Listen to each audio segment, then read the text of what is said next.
En esta ocasión, ¿no? Hoy tenemos la suerte de contar con Irmalicia Velázquez Nimatug y con Marco Aparicio, ¿no? Alguna presentación y luego ya les voy a dejar la palabra a ellos dos. Irmalicia Velázquez Nimatug és periodista i antropòloga maya quiché de Guatemala. Benvinguda a Barcelona, Irmalicia, y gracias. Es una autora de referencia en el estudio del racismo estructural en Guatemala y es experta en memoria, verdad y defensa de la justicia. Irmalicia Velázquez se doctoró en antropología en la Universidad de Texas, en Austin, en Estados Unidos, en 2005. Ha sido asesora de varias agencias de Naciones Unidas en temas de racismo y derechos de los pueblos indígenas, como UNICEF y ONU Mujeres. Ha sido profesora visitante en universidades de Estados Unidos, como en Texas, en Stanford, en Duke, en Brown y en Oregón, y ha dirigido programas de formación latinoamericana para estudiantes extranjeros en el sur de México y Guatemala.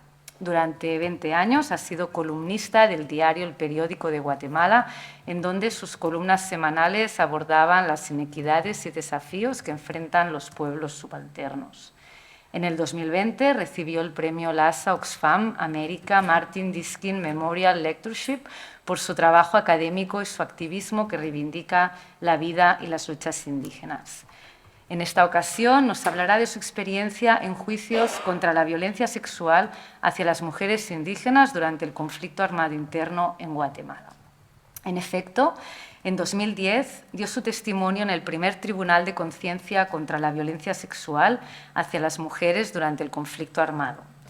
En el 2016 presentó su testimonio frente al Tribunal de Sentencia Penal, Narcoactividad y Delitos contra el Medio Ambiente de Guatemala en el caso de Sepur Zarco, exponiendo la alteración cultural que vivieron mujeres del pueblo quechí de diversas edades ante la esclavitud y violencia sexual ejercida por miembros del ejército entre 1982 a 1988 en el marco del conflicto armado. En el 2022, frente a un tribunal nacional, presentó un peritaje basado en la vida de 35 mujeres del pueblo achí que fueron sometidas a vejámenes sexuales también por miembros del ejército. Como resultado de este trabajo, ¿no?, que nos presentará, ha publicado también en el País Vasco el libro La justicia nunca estuvo de nuestro lado, peritaje cultural sobre el conflicto armado y violencia sexual en el caso Sepur Zarco en Guatemala, que está publicado creo en el 2019. Y Irmalicia Velázquez va a dialogar, ¿no?, con Marco Aparicio Gelmi, que gracias también por aceptar, que es profesor de Derecho Constitucional en la Universidad de Girona. Es director de la Cátedra Internacional UNESCO de Desarrollo Humano Sostenible, también en la Universidad de Girona. Es presidente del Observatorio DESCA, de Derechos Sociales y Justicia Ecológica, una entidad de referencia en la lucha por los derechos económicos, sociales y culturales, que busca combinar la incidencia política con la investigación, el asesoramiento y la organización de cursos, jornadas y litigios estratégicos. También es miembro de la Junta del Instituto Catalán Internacional por la Paz, institución pública que busca promover la cultura de la paz en la sociedad catalana y en el ámbito internacional.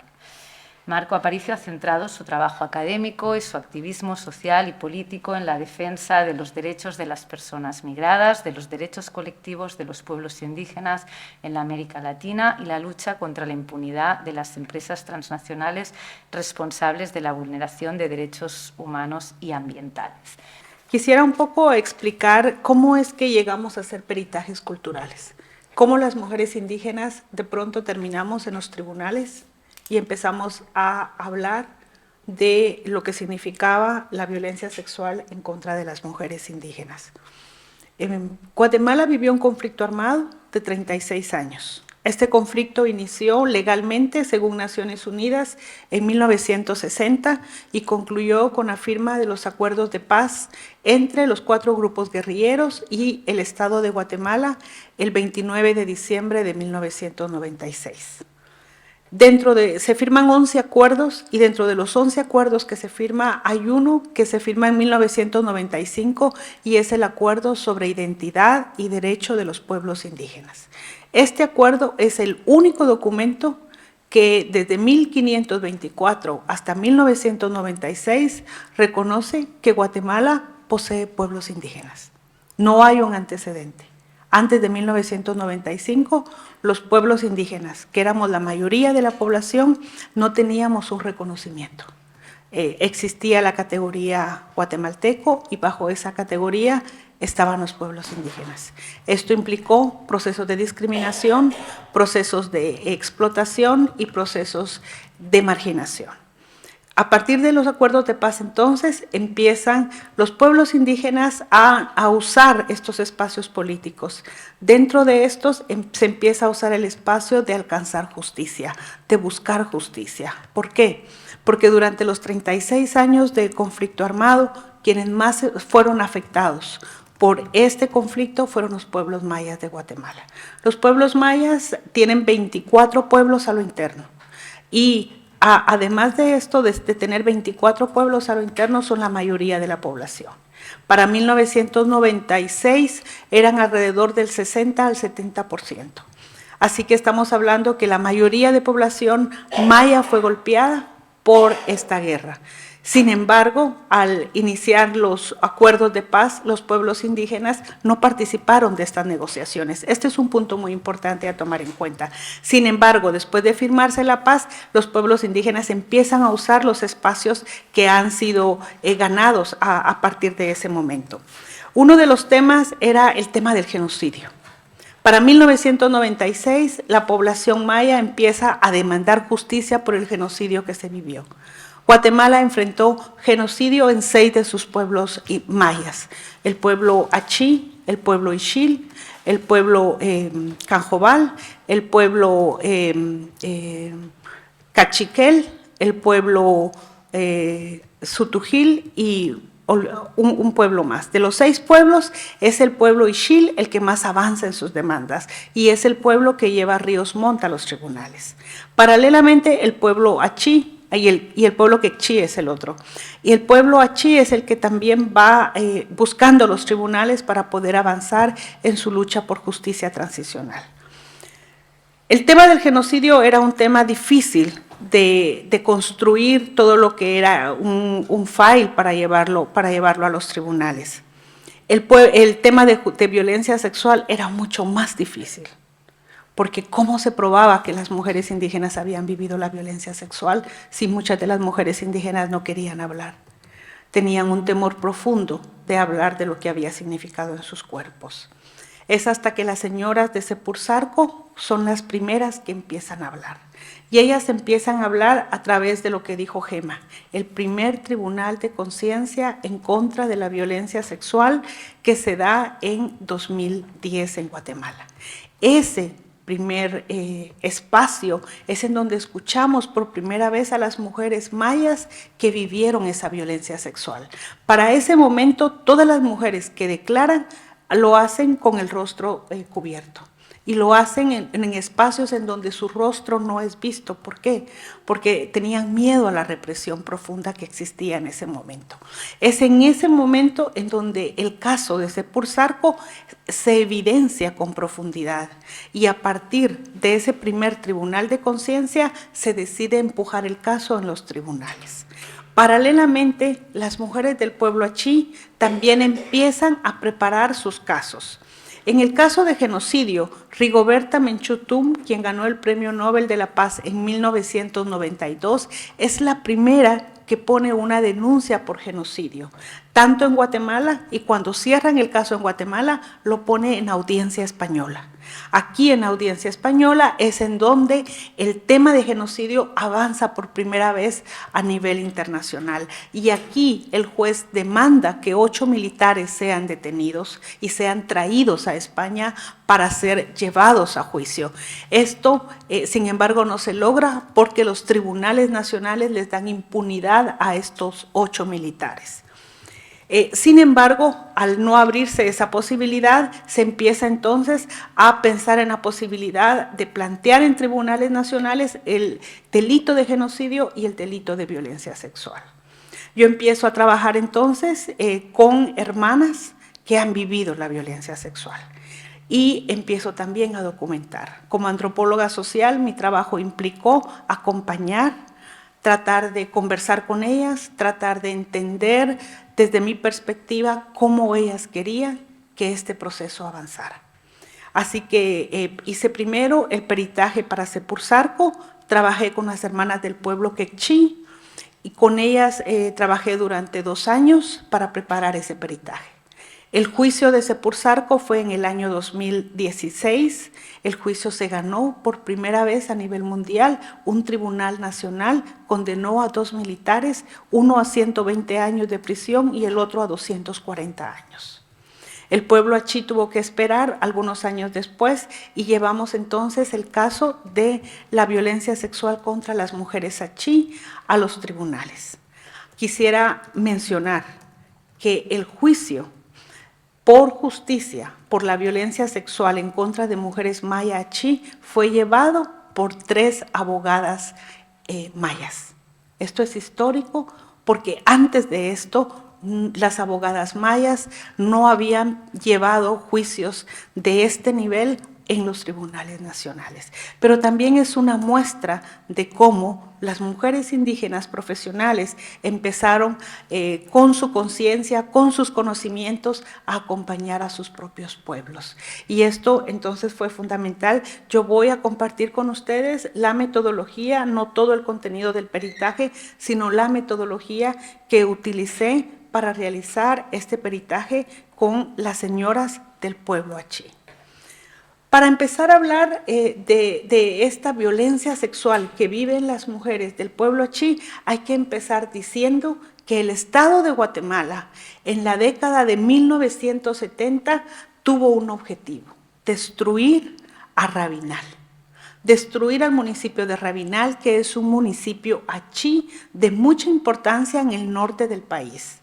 ¿Por qué? Porque era un municipio en el cual abrigaba una serie de liderazgos del pueblo achí, hombres y mujeres que iban tomando conciencia de su condición de sujeto indígena, de sujeto maya, que era sacado de sus territorios para construir megaproyectos. Este es uno de los primeros megaproyectos que se construye para América Latina en el marco del conflicto armado interno. Entonces, las violaciones de mujeres de 33 comunidades debe ser visto en el marco de la destrucción de un pueblo maya, de un pueblo indígena. No puede ser visto ajeno a ese marco. Estas mujeres mantenían una relación histórica, religiosa, cultural, comercial y social con Rabinal, y Rabinal era el espacio en donde las principales autoridades y los principales hechos del mundo achí ocurrían. Rabinal se ubica en el departamento de Baja Verapaz, en el norte del país, a 28 kilómetros de la cabecera de Salamá, que es una cabecera no indígena, y a 178 kilómetros de la capital de Guatemala. Tiene 24 aldeas, 54 caseríos y 4 zonas en el área urbana y un asentamiento, así como una colonia. ¿Cuáles fueron los objetivos? ¿Por qué hacer un peritaje? Este peritaje lo que buscaba era documentar cómo las señoras del pueblo achí, que estaban dispuestas a denunciar, enfrentaron en sus comunidades esa política contrainsurgente de tierra arrasada, que impulsó el Estado de Guatemala en el marco del conflicto armado, en esos 36 años. Otro de los objetivos era identificar y comprender cuáles fueron los detonantes que provocaron los múltiples crímenes que cometió el Estado de Guatemala en contra de los territorios de las señoras, de sus cuerpos, de sus mentes y de sus vidas. El tercer objetivo era documentar, analizar y explicar cómo y por qué enfrentaron violaciones sexuales masivas y repetidas desde los inicios de la década de 1980. Y finalmente era conocer cuáles habían sido los efectos de esas violencias que ellas enfrentaron y que estaban presentes en su vida después de 40 años y que habían delineado su vida actual. Es importante decir que ellas esperaron 40 años para poder encontrar justicia. ¿Cuál fue el enfoque de este peritaje? Bueno, enfocarse, yo traté de hacerlo con un enfoque de historias de vida, tratando de documentar las múltiples violencias y además las violaciones sexuales repetidas y masivas que vivieron ellas desde los inicios de la década de 1980 en ese marco del conflicto armado. Trabajé con señoras de 12 comunidades que estuvieron dispuestas a declarar. Aquí están las señoras de las comunidades, no las voy a leer para avanzar. ¿Cuál fue la temporalidad de este trabajo? En principio, este trabajo fue solicitado por la Asociación Bufete Jurídico Popular de Rabinal, que es un bufete también dirigido por niños, ahora son adultos, niños que sobrevivieron la masacre de Río Negro. Río Negro es una comunidad del pueblo achí que en 1982 fue casi destruida. Fue destruida a través de 5 masacres. La primera masacre se da en 1981 en diciembre. La segunda masacre se da en marzo, cuando toman a todos los hombres y los desaparecen de la comunidad.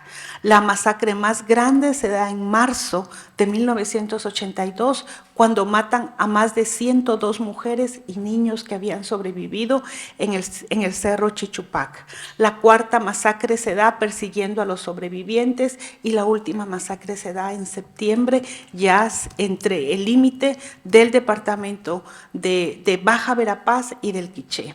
De alrededor de más de 150 familias, solo sobrevivieron algunos miembros de 13 familias. De estos niños que sobrevivieron, de estas 13 familias, son quienes se hicieron cargo cuando eran adultos y de buscar justicia. Y juntos construyeron lo que es la Asociación Bufete Jurídico Popular de Rabinal. Así que nada más importante que trabajar con ellos, porque realmente sabían por experiencia de vida lo que es ser sobreviviente de masacres de esta magnitud. También es importante decir que la asociación me facilitó las denuncias que las señoras ya habían presentado como anticipo de prueba al Ministerio Público. También todos los documentos que ellos poseían fueron facilitados para que yo pudiera leer y tener todos los expedientes. Este peritaje duró 20 meses, yo empecé a trabajar en noviembre del 2016 y terminé en mayo del 2018. Durante este tiempo pude identificar múltiples y masivas violaciones sexuales y delitos cometidos contra la vida de las señoras del pueblo achí, quienes lograron sobrevivir la política de tierra arrasada impulsado por el Estado de Guatemala. Como parte de la metodología fue realizar entrevistas estructuradas y semiestructuradas. Estas entrevistas las realicé en los lugares en donde ellas vivían. Me trasladé a cada comunidad y en cada comunidad trabajé con ellas. Todas fueron entrevistas grabadas y estos audios fueron transcritos. ¿Por qué? Porque son temas sumamente delicados, porque son temas sumamente difíciles de manejar, por lo tanto era mejor que quedaran grabados. Y las entrevistas buscaron documentar todas estas violencias que ellas habían vivido, como el terror, que fue el primero que llega cuando se empieza a vivir bajo regímenes violentos, lo primero que llega es crear una atmósfera de terror. Entonces ellas empezaron planteando cómo se fue construyendo lentamente esta atmósfera de terror hasta llegar y terminar en lo que finalmente fue el arrasamiento de parte del pueblo achí. Al momento de trabajar con las señoras, la menor de ellas tenía 46 años y la mayor tenía 86 años.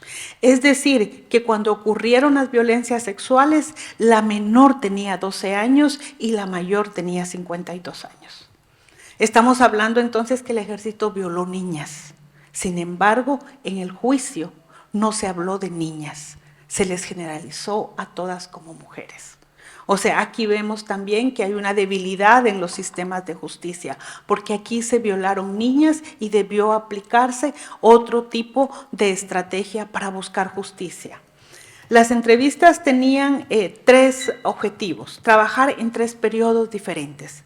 El periodo antes de la llegada de la violencia. Las poblaciones indígenas hablan antes de la violencia. Dicen, por ejemplo, antes de la violencia nosotros teníamos nuestros terrenos, producíamos nuestra comida, teníamos nuestros animales, teníamos nuestras festividades. O sea, la violencia es entendida en las poblaciones indígenas como el tiempo antes de que el ejército llegara a sus comunidades. Luego, ¿qué pasó durante la época de la violencia? Entonces se dan esas violencias sexuales. Y la última parte era trabajar cómo había sido su lucha después de los acuerdos de paz en su búsqueda por justicia. Importantemente utilicé las historias de vida, pero también utilicé declaraciones del Ministerio Público, también fotografías, también revisión de documentos, de artículos, de ensayos, de visitas a centros de la región y organizaciones, porque era importante cruzar los datos que ya se estaban dando con datos que existían, por ejemplo, en los periódicos, así que parte de mi trabajo también fue visitar las hemerotecas. El peritaje también requirió consultar dos informes fundamentales. Uno, que es el de la Comisión de la Verdad, que se publicó en 1999, y aunque no se centra en la violencia sexual porque no tiene un apartado concreto, sí se refiere en diversos momentos a lo que significó la violencia sexual para las mujeres indígenas. Y también el informe del REMI, que es el informe de la Iglesia Católica, que sale un año antes y que también documenta, aunque no con profundidad, lo que fueron las violencias sexuales. También trabajé con algunas herramientas antropológicas, como la observación participativa, hacer un trabajo de campo intenso y archivos locales. Algo que fue importante también metodológicamente fue trabajar con ellas y prepararnos mutuamente. La mayoría de ellas decidieron hacer su declaración, trabajar con sus historias de vida, expresándose en el idioma chi. Yo no hablo el achí, así que parte del trabajo fue junto con el bufete jurídico que una compañera estuviera permanentemente para ayudar en la traducción simultánea. Así la compañera Yuri López, que es psicóloga clínica, que es parte del pueblo achí, que es sobreviviente del pueblo achí, fue quien estuvo trabajando y ayudando a hacer la traducción simultánea cuando ellas decidían hacer su traducción en decidieron trabajar su testimonio de vida en su idioma. También se pidió autorización para tomar fotografías de los entornos en donde ellas vivían, de cómo su vida se encontraba en el momento de hacer esas entrevistas. Y durante estos 20 meses que duró el trabajo, se realizaron 5 visitas a la región para trabajar con ellas. En una primera etapa para prepararnos, en una segunda etapa para realizar las entrevistas y en una tercera etapa para llenar aquellos vacíos que no se habían podido captar durante las entrevistas. También parte de la metodología implicó ser sensible a ese dolor que ellas expresaban cuando empezaban a hablar. Muchas de ellas perdieron a sus hijos en el marco de esta huida por salvar sus vidas.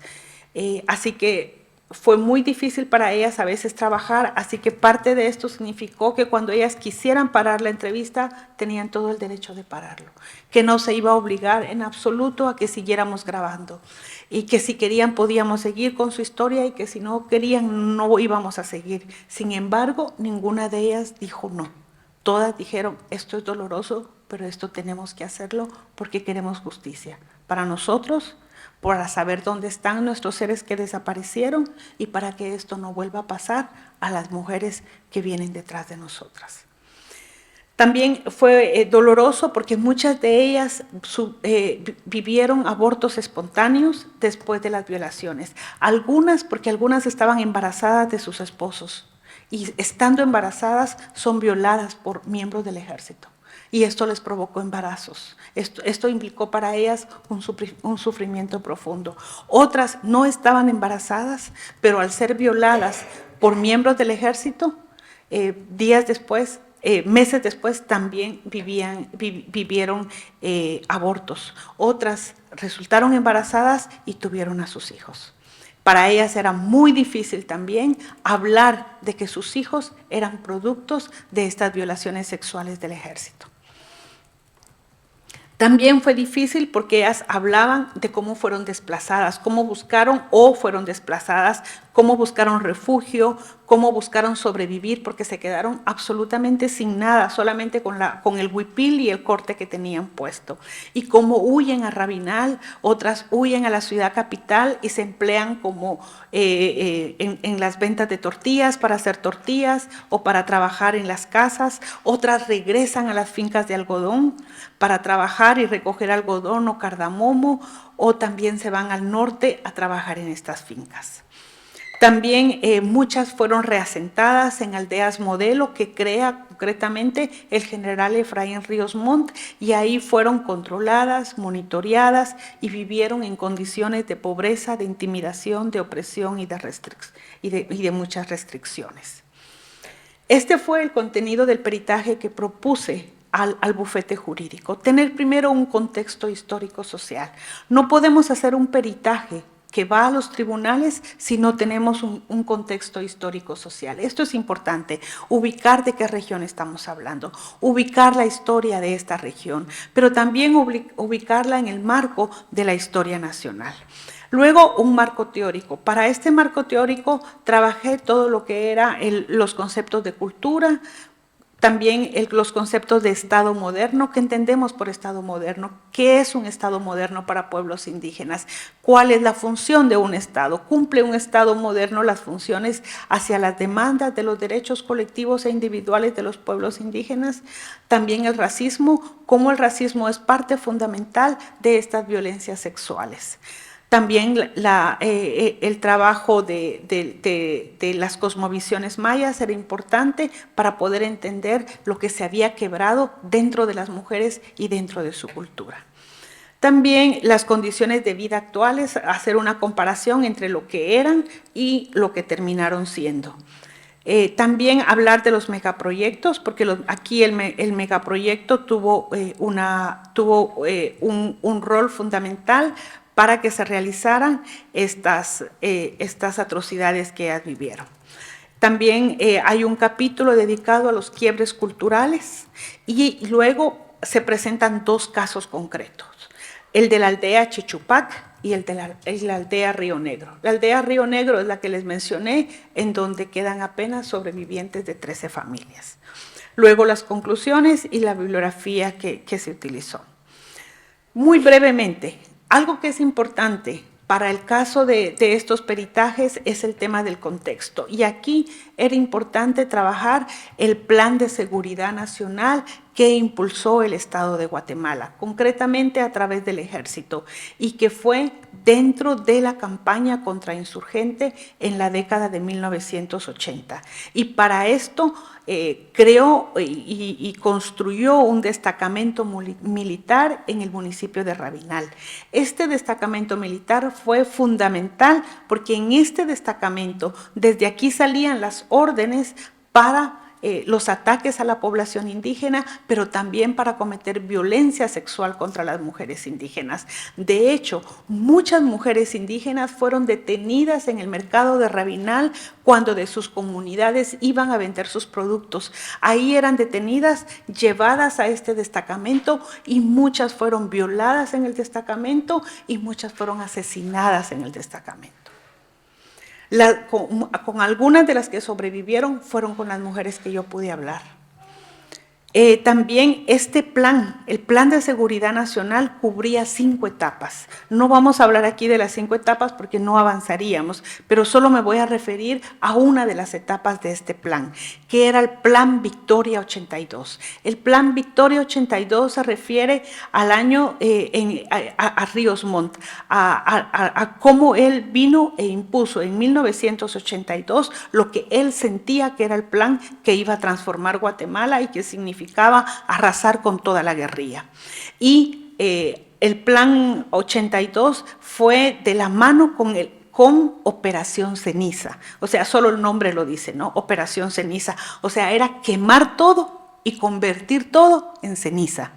Y lo que significa todo, estamos hablando de comunidades, de personas, y de personas estamos hablando de niños, de mujeres, de ancianos, de animales, de siembras. Era convertir todo en ceniza, y eso fue lo que hicieron.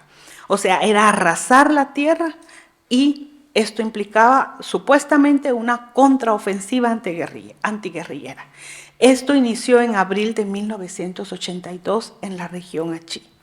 Las violaciones sexuales, entonces, también hay que entenderlas que fueron ejecutadas por miembros del Ejército de Guatemala, pero también por patrulleros de autodefensa civil, que eran las PAC, miembros de las comunidades indígenas. Y esto también es importante, porque aquí todavía falta hacer un trabajo para entender cómo los hombres indígenas internalizan el racismo, internalizan la militarización de un país. El ser parte de las PAC fue algo obligatorio para los hombres indígenas, pero esto también implicó que se les dieran armas y que ellos cometieran muchas de las atrocidades. También comisionados militares y comisionados judiciales que en esta región tenían una larga historia. Es importante que ustedes recuerden los patrulleros de autodefensa civil, porque al final esto nos va a dar una idea de lo que significó el juicio. Un poco de contexto, aquí es brevemente, pero el peritaje tiene un amplio contexto. Y aquí en este contexto empezamos recabando de que toda la represión para el pueblo achí no llega con Ríos Montt, inicia con el general Fernando Romeo Lucas García, quien es presidente del 78 y quien es sacado del poder con Ríos Montt y un triunvirato. Pero Fernando Lucas García es el que inicia la represión en esta región. Y luego también el Plan Nacional de Seguridad que ya mencioné. Porque este plan incluía operaciones psicológicas constantes. Acuérdense, las mujeres hablaban del terror que llegó antes de los ataques. Estos son las operaciones psicológicas constantes que un ejército o que un Estado va a impulsar para empezar a controlar a su población. Luego llega la violencia sexual masiva en contra de niñas, mujeres adultas, embarazadas y ancianas. Luego llegan las torturas simultáneamente y el control territorial. Cuando se da el control territorial, también se da la esclavitud laboral. Necesitan mano de obra para que las acciones del ejército y del Estado puedan ejecutarse. Y son ellos quienes se conviertan en esa esclavitud, en esa mano de obra laboral. Y luego se dan simultáneamente desapariciones forzadas. Quienes hablan, quienes protestan, son asesinados, son desaparecidos. Y también traslado obligatorio de adultos, de niños, de niñas que sobrevivieron. El pueblo achí se ha documentado que hubo un traslado de la aldea que yo les hablé, de 40 niños que fueron trasladados en helicóptero. Estos niños siguen desaparecidos. Creon Paz, que es otro de los juicios que está también en Guatemala, ha mostrado que estos niños fueron trasladados a otro departamento y que ahí algunos de esos niños fueron asesinados. Muy bien. Respecto a las violencias sexuales, ¿en dónde fueron ejecutadas? Era importante decirle al tribunal, darle evidencia al tribunal y decirle, mire, las violencias sexuales fueron ejecutadas en las casas de las señoras. Los miembros del ejército llegaban a las casas, violaban a las señoras en sus casas, en sus habitaciones, en cualquier parte de sus casas, pero también violaban a las mujeres huían. Cuando ellas oían que una vecina había sido violada, el resto de mujeres huía y el ejército averiguaba por dónde huían y las perseguía. O sea, fueron perseguidos como animales y cuando las alcanzaban eran violadas. Algunos de sus hijos también fueron asesinados en esa lucha por refugiarse. También las violaron en casas abandonadas, en destacamentos militares. El destacamento de Rabinal es uno de ellos, pero hubieron otros. También en las aldeas modelos a donde fueron trasladadas, en los caminos. Las mujeres iban a vender sus productos, las agarraban en los caminos y las violaban. En los ríos estaban lavando su ropa y ahí eran violadas. En casas de militares y en otros. Algunas mujeres fueron trasladadas a casas de los militares. Documenté algunos casos en donde fueron llevadas a la capital y ahí en la capital fueron tratadas como esclavas sexuales, fueron tratadas como esclavas domésticas. Muchas de ellas pasaron años hasta que pudieron liberarse de estas casas. Algo también que era importante mostrarle al tribunal era que la violencia en el territorio achí no había sido aleatoria, no había sido por casualidad, no había sido general. El informe de la Comisión de la Verdad mostró que grupos militares y paramilitares asesinaron a más de 4,000 personas, o sea, el 20% de la población del pueblo achí fue asesinado. O sea, estamos hablando, si esto no es genocidio, pues realmente, ¿cómo le podemos llamar? O sea, el 20% del pueblo achí fue totalmente desaparecido, fue totalmente arrasado.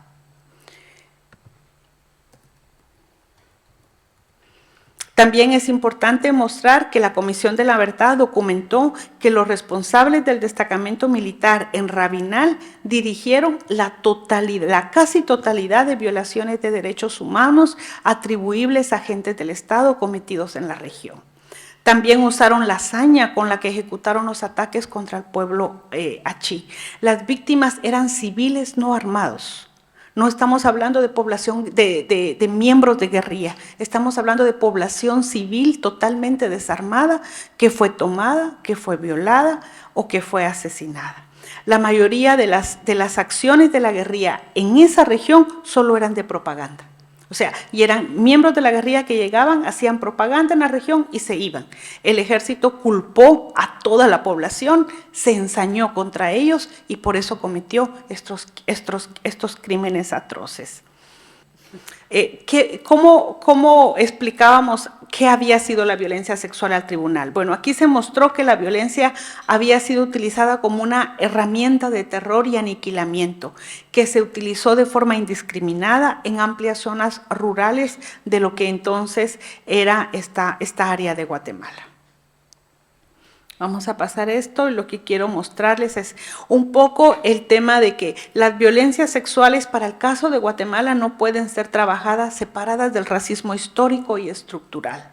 No pueden también ser separadas del sistema patriarcal y tampoco pueden ser separadas de un análisis de clase que nos muestre la posición social que han ocupado los pueblos indígenas de Guatemala en el marco de la construcción de la nación que hoy tenemos. Aquí está el tema de la represa Chixoy. También era importante mostrarle al tribunal que la construcción de este megaproyecto, que era la construcción de la represa más grande para Centroamérica en ese momento, había implicado que el pueblo achí resultara siendo reprimido por no acceder a entregar sus tierras. Ellos no estaban de acuerdo con la represa porque implicaba que 33 comunidades iban a ser desplazadas y que a cambio de los amplios territorios que tenían iban a recibir un pequeño espacio de tierra en áreas urbanas. Las señoras que perdieron familiares durante el conflicto armado. Aquí podemos ver que la mayor cantidad de mujeres indígenas perdieron a sus esposos, perdieron a sus padres y perdieron a sus hermanos.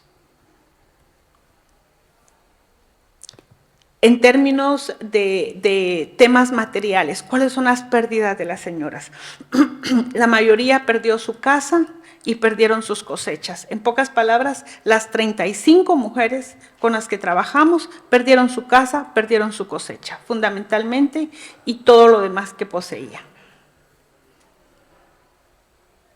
En términos de cuántas mujeres se desplazaron, encontramos que la mayoría de ellas se desplazaron, casi 23 de ellas se desplazaron a la ciudad capital o se desplazaron a otras aldeas. Y alrededor de 18 mujeres huyeron, de las que fueron a juicio, huyeron a las montañas para tratar de resguardarse.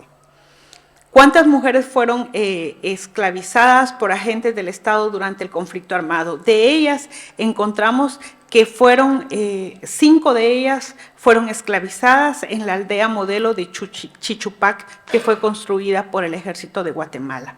Y 4 de ellas fueron trasladadas al destacamento militar de Xococ. Señoras que nunca regresaron a su lugar de origen, encontramos que 5 de ellas del caserío de la hacienda nunca volvieron a su comunidad, nunca pudieron volver. Y otras de Chichtucán tampoco pudieron volver. ¿En dónde se realizaron las violencias sexuales? 14 de ellas dijeron que en los destacamentos habían sido violadas. Y 15 de ellas dijeron que habían sido violadas en su casa. El resto habían sido violadas en otros lugares. Cuando se les preguntaba a ellas en qué etapa, en qué años había sido más fuerte la violencia, dijeron que de marzo de 1982 había empezado la violencia más fuerte para ellas. Otras plantearon que había empezado a partir de septiembre del 81 y para otras la violencia llegó en septiembre del 83. Cuando se les preguntaba quiénes las violaron, el 69% dijo que las habían violado miembros del Ejército de Guatemala. El 11% dijo que habían sido patrulleros civiles, hombres indígenas que habían sido obligados a prestar servicio militar. 6% dijo que habían sido comisionados militares, 3% policías judiciales y el 11% dijo que habían sido violadas por miembros del Ejército y por miembros también de estos otros grupos mencionados. Señoras que estaban embarazadas al momento de que fueron violadas, o sea, estaban embarazadas por sus esposos.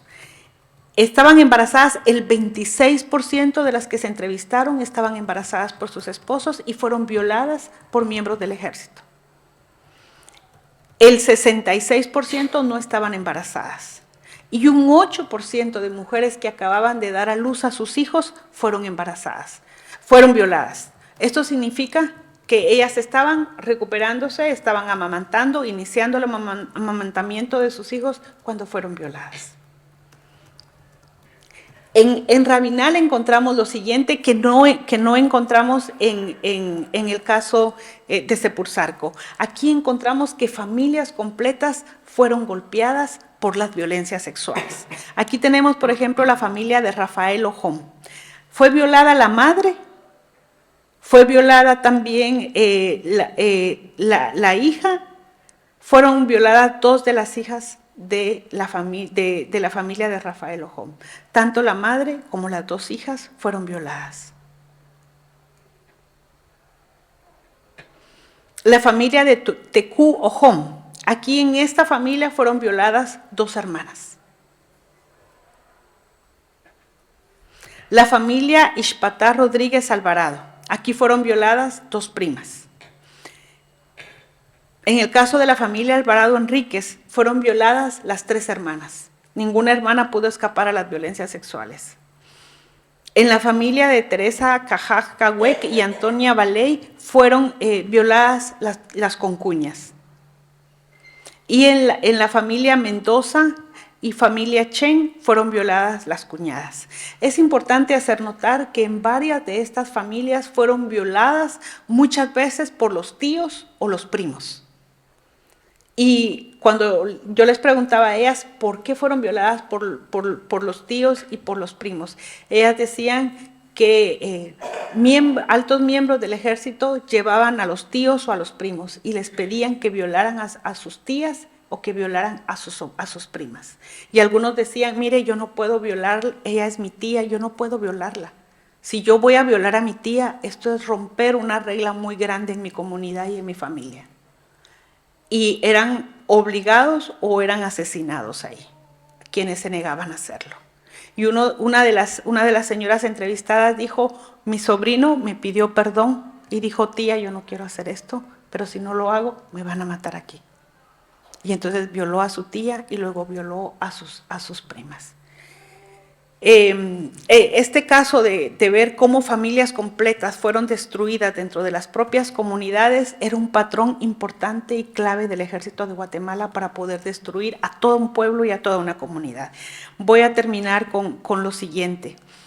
4 señoras quedaron embarazadas producto de las violaciones y para quienes ahora son adultos, quienes son sus hijos, para ellos no ha sido fácil saber la verdad. De igual manera, para las señoras es muy difícil, aún en la actualidad, aceptar esa realidad. Una de ellas dijo que no aceptaba a su hijo, que fue producto de esa violación. Y ella me dijo, cuando mi hijo nació, yo lo odiaba, yo no aceptaba a ese niño, porque me recordaba de todo lo que me hicieron los soldados. Al final lo acepté, luego de recibir apoyo. O sea, como hay muchos ejemplos más.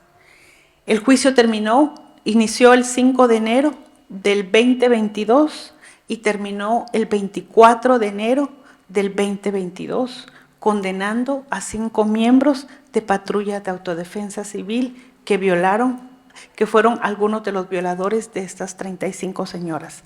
No fueron llevados a juicio altos militares. Ellos han quedado todavía en la impunidad. Muchas gracias. La importancia que tiene conocer, saber, acompañar y aprender de Guatemala es por ese impacto global que tienen las prácticas y las realidades que se han desarrollado y que se siguen desarrollando en Guatemala en el marco de esa idea de la continuidad colonial permanente, de esas estructuras de despojo y de impunidad descarnada, ¿no? Con un repertorio de dispositivos de despojo, de control, de represión, de dominación que son atroces, ¿no? y que los vemos en una continuidad en diferentes expresiones, pero que los vemos hoy en día y que además, también lo ha dicho Malicia, tiene una conexión directísima y evidente con los mecanismos del despojo económico más centrales, ¿no? de la acumulación capitalista más central en un mapa donde, y no pasa solo para Guatemala, pasa para buena parte del globo terráqueo, donde tú puedes empatar un mapa de las zonas de mayor conflictividad con las zonas de grandes megaproyectos y prácticamente coincide en todos los lados. Allí donde hay un proyecto fuerte de despojo sistemático y de grandes dimensiones, hay mecanismos que sitúan el terror, que sitúan la violencia, que sitúan, por tanto, el intento de desactivación de la resistencia, de la disidencia por los mecanismos pues más explícitos y muy claramente en muchos casos, y el de Guatemala es un ejemplo clarísimo, la violencia sexual como uno de los elementos centrales para desmontar las estructuras colectivas, ¿no? Y esa cuestión que ha planteado al final de ¿no? la obligación de la violación de los tíos o de los primos a sus propios familiares tiene ese sentido directo, ¿no? de la desarticulación de cualquier forma posible de resistencia colectiva, que es realmente lo que ha marcado la resistencia, no solo, pero fundamentalmente, muy claramente indígena en gran parte del planeta y muy claramente en América Latina y en Guatemala. Creo, claro, desde mi perspectiva, del análisis, de la comprensión y del acompañamiento de procesos jurídicos, ¿no? Donde para mí es importante ver qué hacer con el Estado, cómo relacionarte con él, cómo si es capaz, si hay margen para transformar determinadas dinámicas de lo público, de lo estatal o no. Guatemala también allí tiene ejemplos muy interesantes, porque por un lado quizás es un ejemplo muy fuerte de no contar con el Estado por evidentes motivos, es decir, por tanto, de reproducir mecanismos, formas de resistencia, de estructuración al margen del Estado, por fuera del Estado, de manera muy clara. Solo así se puede explicar que se mantengan determinadas formas, ¿no? de organización y de luchas y de vida, pero a la vez también hay mecanismos y hay ejemplos de forzar al Estado en el modo que se pueda. Es muy interesante en el caso de Guatemala también el papel que tiene inicialmente la incapacidad de transformar el Estado ni nada que se le parezca, pero un trabajo como más de largo recorrido y la importancia que tienen los procesos de memoria y de justicia transicional, los tribunales de conciencia, los tribunales de la verdad, o sea, las comisiones de la verdad. Esos elementos para mí son especial, o sea, hay otros ejemplos a nivel mundial, pero el caso de Guatemala creo que es especialmente fuerte porque se inserta en un momento donde el Estado es el Estado y la sociedad, y por tanto también en esa relación es irreformable, es intocable, ¿no? Tiene una, ¿no? esa consistencia y esa solidez en el mecanismo que representa de dominación parece inquebrantable. Y ahí hay un recorrido mucho más, ¿no? de medio o de largo plazo que tiene que ver con utilizar otras estrategias para intentar enfrentarse al Estado, horadarlo, planteando alternativas reales de la noción de justicia, de la noción de memoria, de la noción de reparación. Y ahí, pese a que no hay, hasta hace poco, sentencias y no hay reparaciones, en cambio, históricamente hay momentos muy importantes donde hay espacios, ¿no?, de reparación simbólica y emocional que son muy relevantes, ¿no? La Comisión de la Verdad, el caso del REMI y los tribunales de conciencia, los primeros, ¿no?, las primeras experiencias donde ha participado Irma Alicia en cuestiones de violencia sexual, por ejemplo, ¿no? Pero también luego tenemos momentos donde se entra, ¿no? Se entra en la lógica de lo que supone una institucionalidad estatal, se establecen juicios, están las 3 abogadas, ¿no? Ahora sí ya en ese momento, donde 3 abogadas mayas y por tanto que ya juegan ese doble papel, que por un lado son mayas, pertenecen a una cultura compartida y en unas lógicas también organizativas y de comprensión de lo social, de lo político, pero también utilizan, se especializan y son rupturistas también a la hora de utilizar los mecanismos que establece el sistema, diríamos, institucional liberal. Y a mí lo que me parece interesante de esos ejemplos, que para mí son ejemplos luminosos, ¿no?, que nos enseñan las dificultades, los límites, pero también, bueno, el sentido de seguir dándole vueltas. Fijaros que son referentes, ¿no?, en esa lógica siempre que desde aquí lo vemos como, bueno, esas experiencias terribles, esas resistencias indígenas que bonitas, pero que hacen miles de cosas que aquí somos incapaces ni de imaginar, ¿no? Y que necesitaríamos hacer. Y aquí se ha planteado una muy sencilla, pero es que en realidad en esta facultad, que es el peritaje antropológico, ¿no? O sea, aquí no hay nada que se le parezca, en la mayor parte, y hay miles de procesos donde sería absolutamente necesario, si no partiéramos de una especie de superioridad de la racionalidad liberal encarnada en el juez, ¿no?, bajo ese principio, el iura novit curia, ¿no? El juez conoce el derecho y el derecho engloba todo. Y por tanto, como el derecho lo engloba todo, no necesita conocer nada más. Y como no necesita conocer nada más, menos. El peritaje antropológico es una cosa absolutamente exótica e innecesaria. En cambio, aquí tenemos un ejemplo concreto donde eso se desarrolla, tiene un impacto fuerte en un proceso judicial, por tanto, desde una estrategia jurídica, pero tiene un impacto fuerte porque esos peritajes, como podéis entender, en sí mismos ya pueden ser parte de la reparación, parte de la justicia, y hay un espacio de reconstrucción de la memoria colectiva que es fundamental. Aquí estamos lejísimos de eso, ¿no? Y creo que hay enseñanzas también fundamentales. Por tanto, más allá del impacto que pueda tener y de las dificultades y de las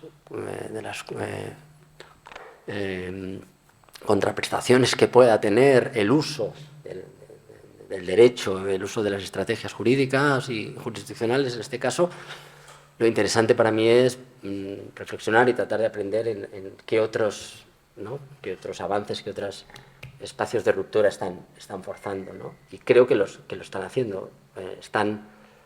No es solo una estrategia jurídica para ganar un caso en una situación concreta, es una estrategia que tiene que ver con un intento de alterar presunciones, imaginarios, ocultaciones, ¿no?, que están dentro de la ficción del Estado liberal y del derecho del Estado liberal, ¿no?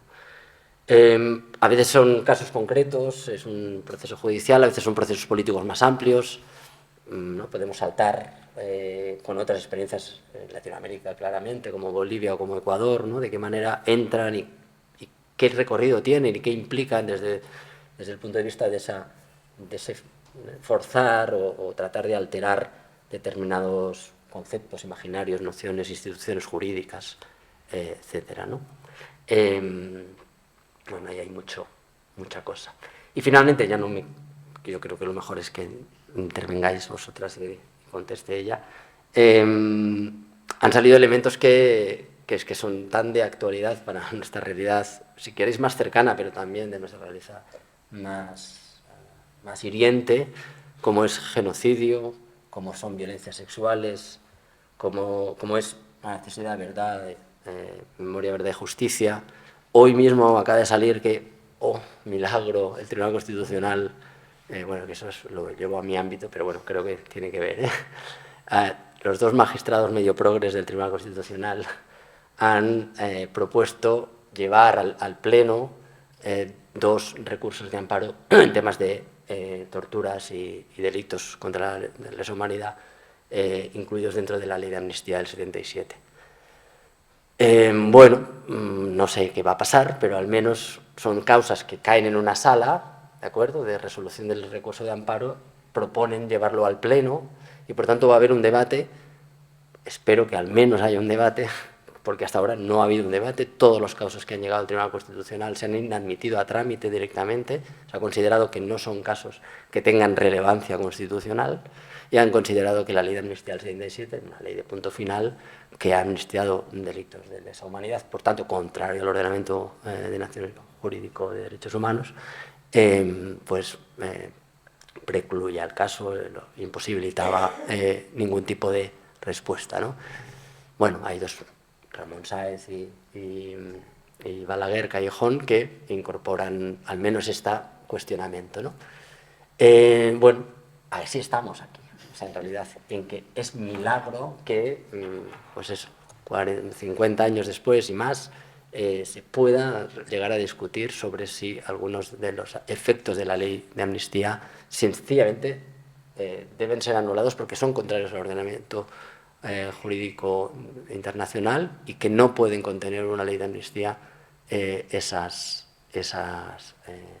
exclusiones, ¿no?, de ese tipo de delitos.